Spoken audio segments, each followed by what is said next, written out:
జనవరి 18న తెలంగాణ ఉద్యోగులు హైదరాబాద్ నగరంలో ప్రతిపక్ష కార్యాచరణకు దిగుతామని ప్రభుత్వానికి అల్టిమేటం జారీ చేశారు. ఉద్యమం ఉధృత రూపం దాల్చడంతో 1969 జనవరి 18, 19 తేదీలలో కాసు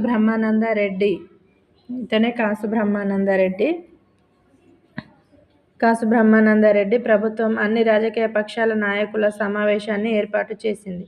1969 జనవరి 19న జరిగిన ఈ అఖిలపక్ష సమావేశంలో రెండు ప్రాంతాల నుండి వివిధ పార్టీలకు చెందిన 45 మంది రాజకీయ నాయకులు పాల్గొని ఒక అంగీకారానికి వచ్చారు. ఈ అంగీకారాన్నే అఖిలపక్ష ఒప్పందం అని అంటారు. ఈ ఒప్పందం ప్రకారం తీసుకోవాల్సిన చర్యలు: ముల్కీ నిబంధనలకు విరుద్ధంగా తెలంగాణ ప్రాంతంలో నియమించిన ఉద్యోగులందరినీ వెంటనే తొలగించి వారి స్థానంలో స్థానికులను